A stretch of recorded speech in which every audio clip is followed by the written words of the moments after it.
Once upon a time, I was alone.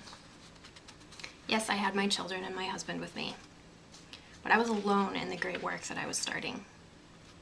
I started my web design business sometime in January of 2008, and I don't remember the exact day and time that I decided that because it wasn't a decision that I had the luxury of spending a lot of time thinking about.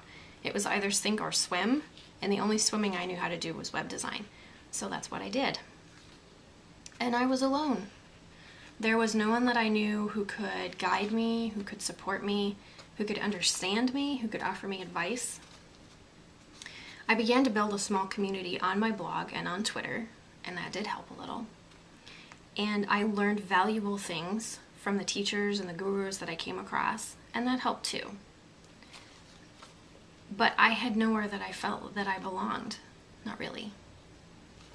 And because it had been that way for so long, I stopped caring about it, or at least I thought I did.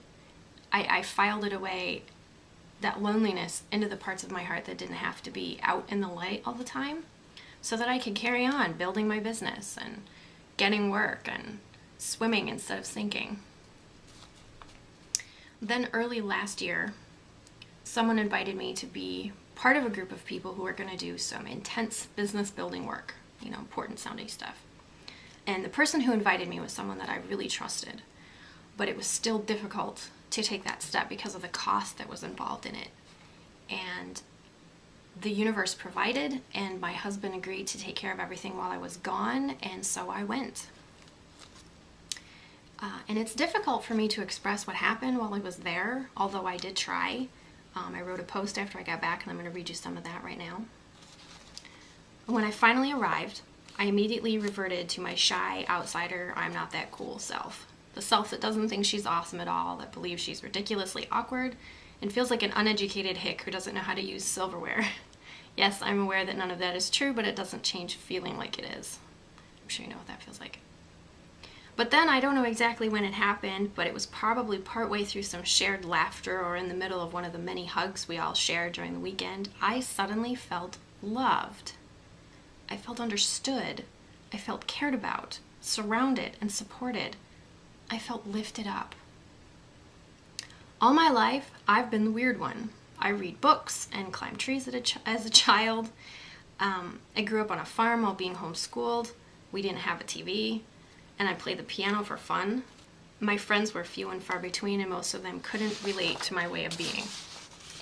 And as an adult, I put aside wanting to do what my heart wanted, and I did the things that were expected of me. I married early, I started having kids, I tried to learn housekeeping and bill paying and other wifey stuff. But when my first husband took off like the bastard he turned out to be, my world shifted in a huge way. I learned how to be strong, like I already was. I learned how to find ways to make things happen, like I already knew how to do. Years have passed since that first shift, and I've experienced many more. The most recent shift in my world was my entrance into that special club of entrepreneurs, those people who have their own businesses, who spend more time loving their work than they used to spend hating their jobs. And then I met a whole bunch of other people just like me, 14 others, and I was home.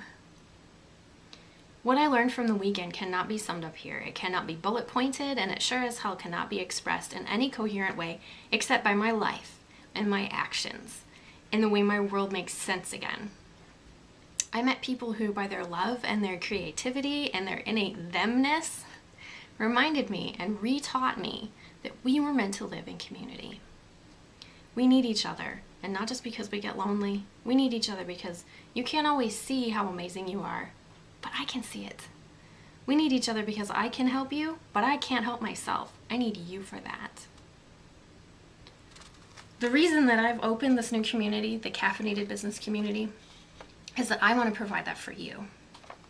I want to give you a place to belong, a place to experience love and acceptance and the way it changes your life when someone understands you, really understands. My business has grown so much more since I experienced what true community feels like and is like. My income has increased, my ideas have more clarity, and my ability to do my best work has been honed and polished. Just like someone did for me, I'm now doing this for you. I invite you to be part of this community. I want you here. I want you to learn. I want you to grow. I want you to connect with each other. And I want you to be supported. And I can't wait to see what we can do together. Thanks for watching.